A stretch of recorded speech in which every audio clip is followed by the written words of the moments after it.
morning, everyone. From a wet and a dark day from Wales. I need to apologise first before I start because my voice isn't as strong as it should be because I'm still suffering effects from COVID. But I'm okay, just the voice isn't quite itself. The first poem I've chosen is called Lost Town. And it's about the assignment that I did on Treharne Town for the Open University. It brought back a lot of memories for me because my mother's side of the family lived in Treharne, and I've seen the thriving Treharne that's now, it's a dead town. People say, oh, it's dying. No, it's actually dead.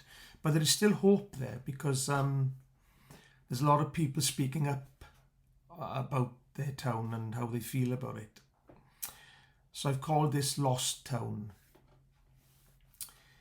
I remember the street with busy shops, the paper boy earning a quid or two on a Friday morning call, replaced by the homeless socialists groomed to sell lies. Windows crumble like shadowy figures. Cracked pavements reflect on broken glass. This community's heart has stopped beating. Scarlet homes bleed for a new beginning. Life support cut. Regeneration gone. Industrial veins cut off from people.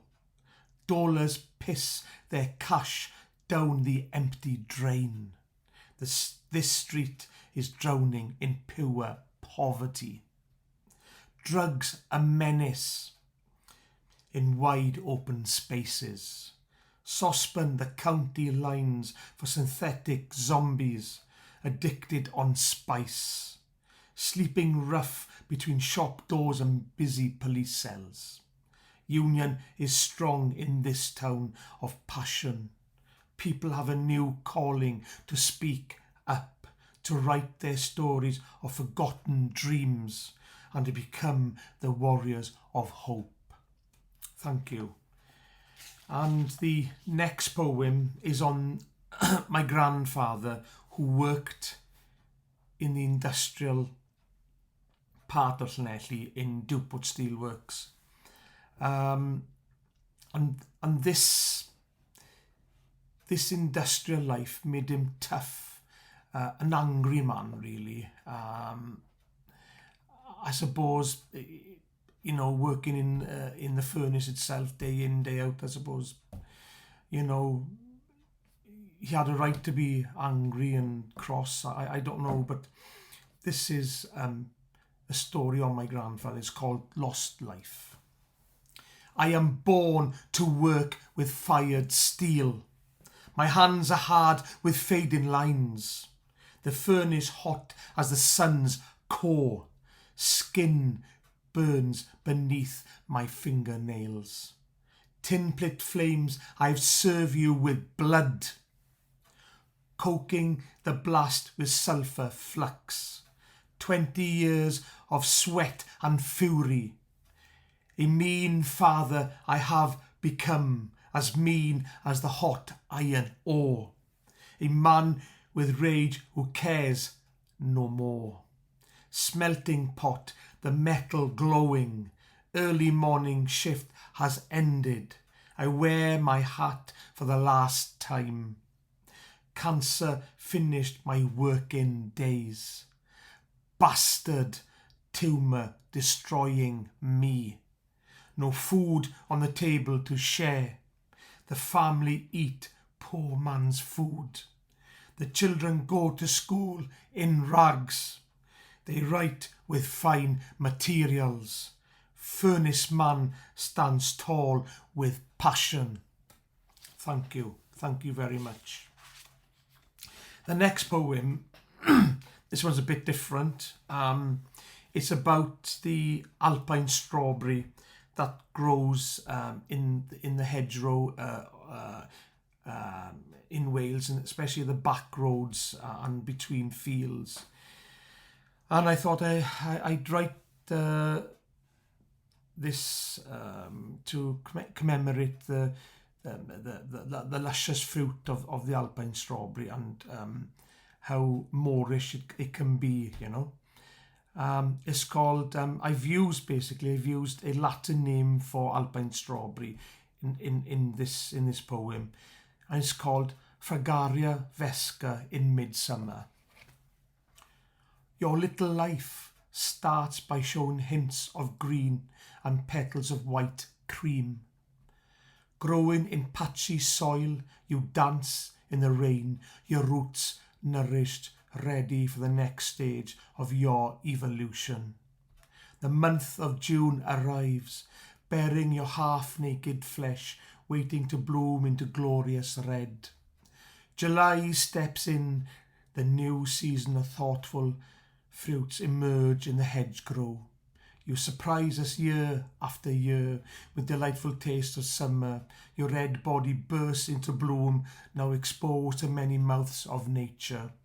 Your glorious crown opens to the fullest view, a feast for the field mouse to devour, leaving remnants of sweet juices that sticks to the rodent's fine whiskers. Lapped up by a skillful tongue, the flavours satisfies the small creature's belly, only to return to feast on a banquet of sweet flesh and a slight taste of vanilla. Autumn comes in with the first touch of ground frost. Your whole existence starts to reverse back into the soil. Your fruits of labour begin to rot. Only the naked slugs slimes for the last feast of bitter flesh. You become a crownless fruit once more, your roots protected by your hardy determination to serve the winter and to reel yourself as a crowning glory of sweet success. Thank you. The next poem I'm going to read is called African Heartbeat. I remember writing this poem well because I used my djembe drum to complement this poem with the beats. But when we had Poems of Pints back early, I think it was this year or last year, I can't remember, back in Ferryside at the time, we couldn't go to the pub or anything, and Don was saying that the beats didn't come out that good because I think that they don't work well with over the microphone, so we didn't get the full beats of the drum. But anyway, I shall read this poem without the drum, because otherwise we're not going to hear the drum anyway. African Heartbeat. Your goblet shape twisted in fine braided rope. Tension resists the heavy smack of your bare hands. The tone ripples across the skin goat base. The edge produces rhythmic slap that reaches the far-out areas of red, yellow and green communities. Elephants soothe the sound of the djembe. The campfires come alive with music, dance and the love for each other. Static touches skin with positive electrons, a charge that awakens the senses of ancestors dressed in lion skins and wooden masks to worship the witch doctors to heal the midnight silence, with drums of power that last until the morning sunrise. The African heartbeat alive. Everyone gathers together in peace. Thank you. My next one is a personal poem of, I would say, mental health, suicide, which did affect me quite a lot. But I've come through those hard years and learnt a lot, and yes, I thought I'd write a poem about it. It's called Suicide Note. A tortured mind for 20 years. Now I write my final words of life. Every line soaked with sorrowed ink. I cannot hide how I feel about this maddening world. Monsters raped me at the age of 9. Caged me like an animal left to die. My inner self all broken and twisted.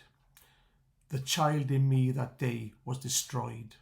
I became the victim of innocence. Crushed up pills, smoothed into snow, stirred slowly into sweet black coffee. The final sip drips down my chin. Tears splash on words of anger, leaving stains of memory behind. I look at the clock for one last time. Early morning sun shines through the bedroom window, hugging my soul. Drifting towards the quiet light of belonging, my eyes close, time begins to fade. I woke up in a meadow full of honeybees. My fingertips brushed through the morning dew. As temperature rose from the ground, a stream flowed into the lily pond below. Dragonflies rested on the water's edge. An unexpected touch on my shoulder. I turned to see my grandfather. "My dear child," he said, "you cannot stay here.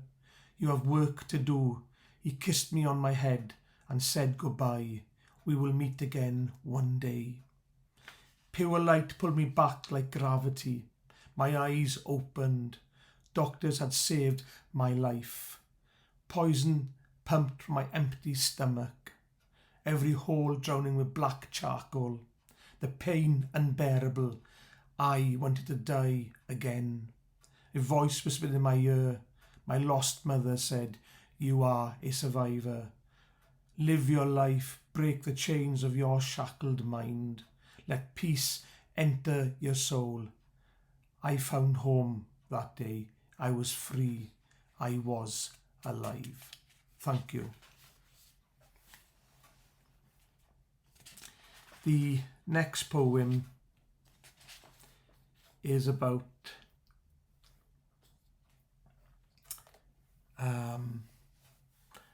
abuse, and how we shouldn't take that on board. We shouldn't be allowed to take that abuse, whether it be male, female. So this poem's called The Final Blow. It was March. The snow was deep and clean. You fell asleep in the rocking chair, waking up lonely, scared and confused. This would be the last time in your home. Hospital doctors hold your cold hands. They comfort you with respect and love. You cannot take the truth of dying. Warm tears flow, falling on cotton sheets. The MRI scan tells the story of death. 6 weeks of breathing before you go. A mass has taken over your brain. Old injuries from beating to blame. Morphine drip eases the aching pain. Breathing becomes controlled by machine. Catheter drains your bodily fluids. Your human dignity put on hold. No hope of memory coming back. Your eyes will become blind to the light. No words will flourish from your sweet lips. Your mind drifts away, all senses lost. Peacefully your body shuts down. Your sisters cry for a forced recluse. Farewell, woman of substance and hope. You defeated domestic abuse. Thank you. The next one is about how my wife got trapped in the mental health system. she fought for many years. She fought for many years to see if there was something else wrong besides mental health. And I always knew she didn't suffer mental health. And in 2000, and I think it was 16 probably, that was the case. We found out that Louise, back in 2013, was suffering from a brain condition called ataxia. And this is about her who became trapped in that system. And it goes like this. You became trapped by pseudoscience. They labelled you mad. Made up names and mind games imprisoned you for 20 years. Antipsychotic drugs numbed your human thoughts.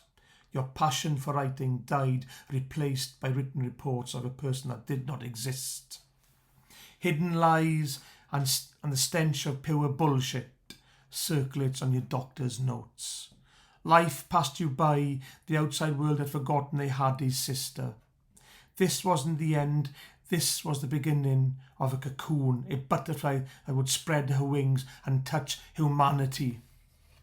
With her spoken words of love, no hate, no bitterness has no room in her heart. She's even loved the people trapped her in the system of hell. She fought like a peaceful angel to win back her dignity, which was stolen by false hope.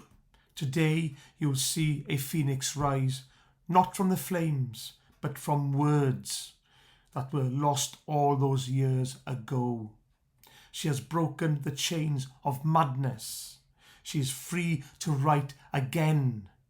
Her stories about survival, courage, awareness, and living in the world that was lost to her for many years.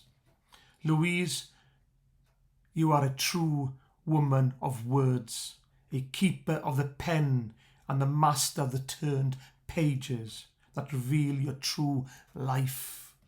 Your words will continue to flow even after your last breath. Thank you. Thank you. This next poem is called Lila. It's fiction, it's not real, but I suppose it does have a connection with Israel and the Gaza Strip. But this is fiction, but quite meaningful. Lila. Israelis bomb your city. The blast shakes your home. The walls crumble. Blood pours out between the cracks. Your baby trapped under the rubble. Innocent life not walked this earth. She heard Thomas cry. Lila struggles to release herself from the twisted metal, her body bruised and battered. She calls out to her beloved Usaf. I hear you. Lila, he hurries, pulling her free from the torturous building. Save our son. Usaf reaches carefully, removing the fragile rock from the hatred ground. He cries, holding his son. I've found him. Thomas was bleeding. The wound ran deep, his head swollen. Then silence. Quickly, Lila, we must go. Gaza hospital destroyed by the IDF. Tel Aviv, the only hope for their baby. Usaf and his young family travelled to the border. Guards on patrol, guns pointed, questions asked. Our son needs help. Let us through. No, replied the guards. We must speak to our commander. Usaf and Lila waited for 4 hours before they could cross into Israel. Thomas was slowly dying. When they arrived at Tel Aviv, Thomas was dead. Lila screamed. She held the mobile phone close to Thomas's body and spoke to the world. The Israeli soldiers have murdered my son. Please, God, let there be peace. Thank you. The next poem is called Jimmy Ray.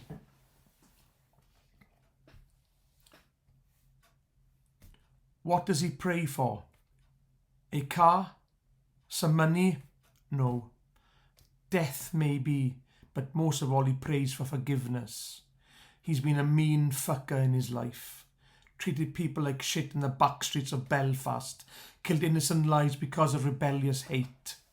Who gave him the right to bomb buildings and paint them with blood? He wants mercy from the Lord, but the Lord ain't fucking giving it. Born on Donegal Street, the memories still haunt him. His father was shot by loyalists. That day changed him, Jimmy Ray, forever. His sweet innocence stolen. Revenge became everything. His soul was slowly turning to the darkness. The first kill was the hardest, then it became easier. Jimmy Ray would sing his favourite song after each murder. You're poison running through my veins. You're poison. I don't want to break these chains. Then he would cry. The pain of his father's death fueled his rage once more. He picked his gun off the ground, held it tight to his shoulder, and then pulled the trigger. Bang!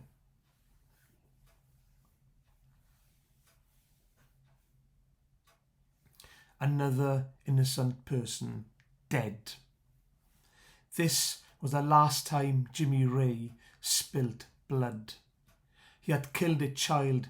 The bullet took the wrong path. His hate now turned into remorse. He begs for mercy. Peace has a price which you have betrayed. Jimmy Ray, Jimmy Ray, you're poison running through my veins. You're poison. I don't want to break these chains. Thank you.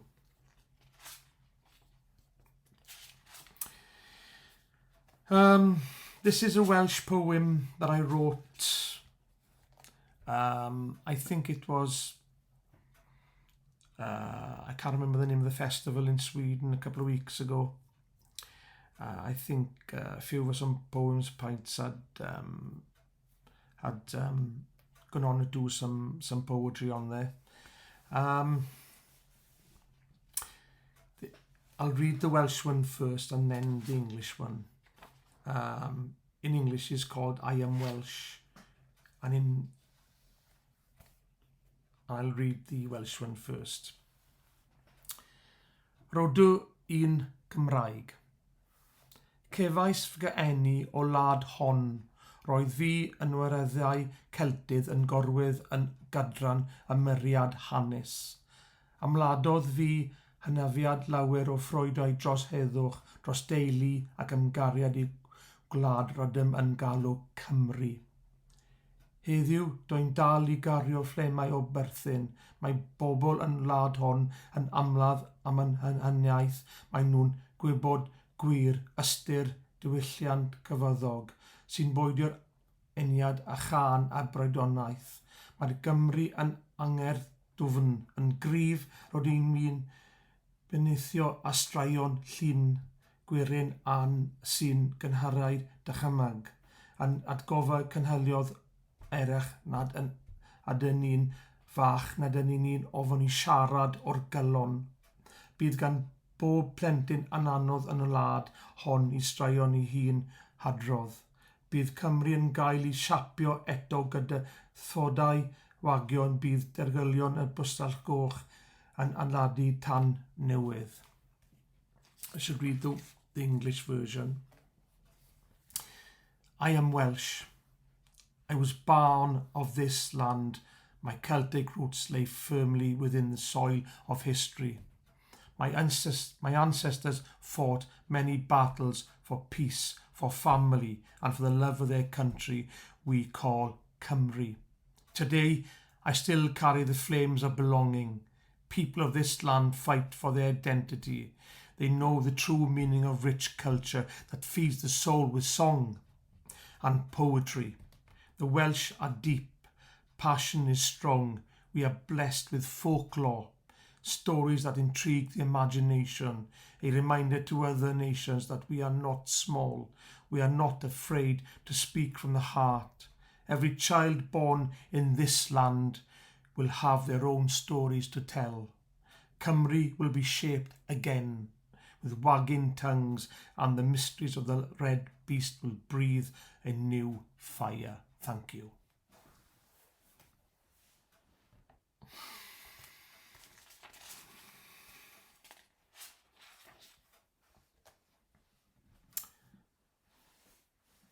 This is a new poem that I wrote a couple of days ago. It's called Reach Out.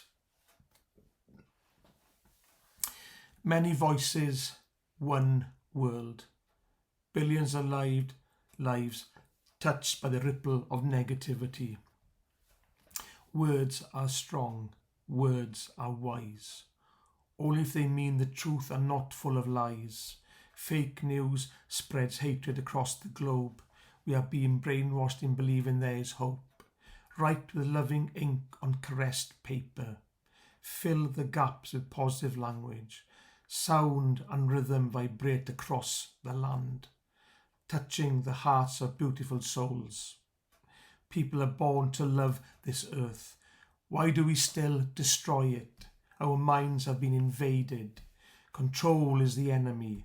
Reach out to your brothers and sisters with words of encouragement. One life, many sentences. Use them wisely.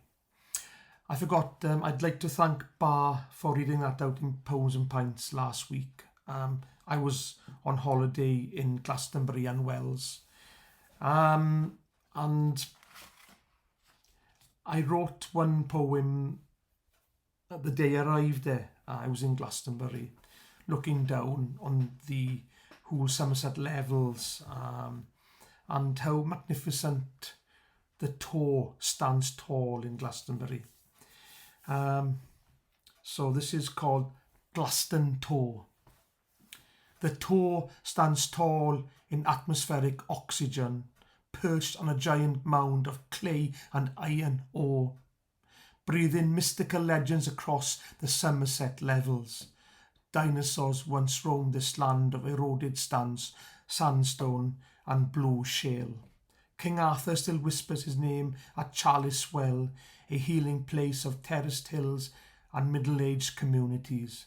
Glastonbury, the mother of spiritual pilgrimage and the heart of chakra earth, now rests on the forgotten island of Avalon.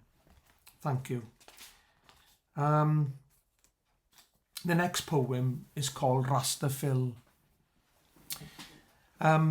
This poem is going to be in my new book, well, my first book actually, which hopefully will be out next year. The poems are mostly about the people I met in police custody about 8-9 years ago, because I used to be an advocate in police custody and met so many different characters, and especially people who suffered with mental health or any vulnerabilities. And the poems and short stories and illustrations will be mostly on those characters. A lot of it fiction, because I can't name them, and I can't name the police stations and things, but it should be a good book. Hopefully, when it comes out, I hope it'll be likable for poets like myself out there. This is called Rastafil, and he's a character that came to the police station from Jamaica, and he was homeless, so he used to come to the police station with illegal substances just to get arrested. But the police knew him well, but they loved this character. They let him in every weekend to have food, clean cell, clean clothes, So yeah, this is about him. is called Rastafil. The homeless Rasta feasts from the marina bins, gourmet burgers dressed in sloppy lettuce and spicy salsa, his favourite meal served cold on a Friday night. Half-empty bottles of yellow piss and brown ale will pass his lips. Disregarded spliff ends, the night gets better and better. He smokes his weed next to the police station, hoping a warm cell will greet him tonight. The boys in blue arrive with smiling handcuffs and a quick chat about his rights. He wears his cool dude sunglasses with confidence, listening to the rhythm of reggae beats on his headphones. His body smelling of street damp and city drains. Stains of shit and puke visible on his yellow jacket. Hot water and cobalic soap washes away the gritty slime. Dreadlock hair gleaming for another week. Clean clothes and brand new daps replace his tired rags. Can I have a margarita pizza for supper, officer? Would you like a bottle of red with that as well? Everybody knows Rastafil, the local character living rough on Trawler Road, the junk road Jamaican gone back home. Kingston town runs in his veins. Goodbye, Rastafil, until the next time. Thank you. Thank you very much. The next one is a poem, and it's an ongoing project. I'm in the next couple of weeks, I'm going to be filming a short film about a subway under the A40, which is the main road all the way to Pembrokeshire. Obviously, and it goes to London. But this is the subway just not far from me, and I'm going to do a short film on the subway. This is not finished, and probably some of the words will be changed again at some point. But I thought I'd read it out and and see what you think. Really, it's called Subway Under the A40. Hidden away from the heavy traffic under the A40, another world exists, a darker place with only few flickering lights to guide me through to the unknown. The eerie sound of mechanical engines passes above my head, spewing out toxic fumes. Tyres travel along the asphalt road and the echoes fill the subway with artificial noise. As I walk further into the tunnel, an orange glow greets me with warmth. It reminds me of golden fields of corn. The walls and the ceiling lay still in grey matter. Criss-crossed lines make contact with my feet. I am near the end of my journey. As I get closer to the exit, daylight appears around the corner, and the subway becomes a shapeshifter. Round becomes oblong, and the morning sun casts shadows of triangles across my path. I can hear other footsteps entering the subway. Will their journey be as intriguing as my own? At last I have reached my destination. The subway fades into the background as I whisper goodbye until the next time. Thank you very much. The next poem is called Magic Town, and it goes like this. Magic Town. Walking along the narrow lanes, the walls are alive with whispers tongue. The poet's writing still marches on, leaving memories intact, embedded deep within the foundations of Magic Town. Follow the footsteps of Wales' spoken son, remembering his written work still capturing the imagination and preserved for all to see in a shed that time will not forget. Poets come from distant lands to be inspired by the master's ingenious words. Sit still and you may see the ghostly figure walk into the local tavern, ready to write a masterpiece on a beer-stained mat that smells of hop and barley, a favourite tipple that passed his lips 1,000 times. His work was laid to rest in the churchyard of the afterlife, where all good poets meet up once more to dabble with ink and pen, to tantalise the spoken words at Magic Town, where walls speak his name, saying, Dylan, Dylan is alive. Thank you. Yes, it's been a peaceful week for me, really. In Glastonbury and Wells, it's been really good for me to have a break. So I'm going to read one called Brethonic, which is based on the Welsh Celts and how they got invaded by the Romans. And it goes like this. Brethonic. We are Brethonic, a peaceful community that once lived in the valleys and mountains of Wales. You might think of us as bloodthirsty killers. The mauling Gentile runs still as the sun settles quietly and the rhythm of darkness awakens the mythology of the spirit gods that tie the Celtic knot together. We dance, exchange words of passion around the campfire, in touch with the land, the language of the Welsh. The native tongue expresses the feelings of hiraeth. The wind carries the sound of battle ahead. The Romans have invaded the shores and marched towards the mountains of Snowdonia. The heart of Brethonic life will soon end in bloodshed. The full force of Nero's army will rape and plunder like lambs to the slaughter. The Brethonic tribes have declared war, and peaceful life is shrouded in mists of time.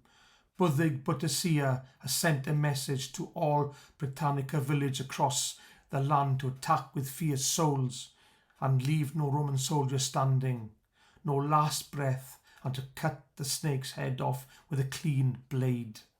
The Brethonic warriors advanced to the island of Anglesey. On their arrival, priests and druids have been killed and hanged, and secret oaks groves destroyed and replaced by the gates of garrison hell. Brethonic life has become no more. Tribes have been controlled with the duty of Rome. No freedom to spare, no army to follow. All is lost, but another is waiting in silence. Time will pass and a new leader will emerge from the depths of the Dark Ages. Arthur of the Britons is born and another chapter begins. Thank you. Thank you very much. The next poem is called The Perfect Storm. Deep shades of emerald green and pockets of sky blue immerse together, swirling around like a witch's cauldron, ready to cast out a spell of fierce waves crashing towards the battered coastline, causing havoc and destruction, flooding the bustling harbour with unwanted debris of broken up fishing trawlers and the never-ending twine of dragnets wrapped around the engine's propeller, smelling not of fish but of human tragedy that sailed around the shallows for the perfect catch, only to be swallowed up by the cruel sea. The lighthouse in the distance has been washed by the white waves of splendour. The wind flickers the light, giving an eerie feeling of world's end. The dark clouds come alive with trails of light and a thunderous clap, loud enough to awaken Poseidon himself, to claim the lives of many. This day has become the perfect storm, but imperfect for man to reap the sea of all that is good must now feel the full force of nature until the passing makes way for the stillness and for the perfect storm to be silenced once more. Thank you. Thank you very much. And my last poem for today is called Universal Connection. It's in stanza style. And again, I think it's about that connection and love we all have. And I think I've based it on Louise and myself a little bit here, I think. But this is for anybody, really. It's called Universal Connection. We are living on borrowed time. Humans have wasted the chance to love. Paradise only happens in the blink of an eye. The universe has given her life to us. Humans have wasted the chance to love. Our souls will travel on the cosmic light. Again we are born from stardust, a second chance to live free from control. Our souls will travel on the cosmic light. No judgment, only a purpose to thrive. People have the need for belonging. Love will conquer the dark side of destruction. No judgment, only a purpose to thrive. Let's live and breathe in our Mother Earth. Touch and smell the meadow dew. No need for money to make peace happen. Let's live and breathe in our Mother Earth. Look up and wonder, touch the night sky. Embrace our sister, the Milky Way. Connect with her and hold your heart. Look up and wonder, touch the night sky. Lost souls travel on the hazy band express. We are one interconnected family of peace. The spiritual guitar creates sound of rhythm. Lost souls travel on the lazy band express. We will start and end at the beginning. Our galactic home, a cycle of rebirth, a nurture of warmth for baby stars to grow. Thank you. Thank you.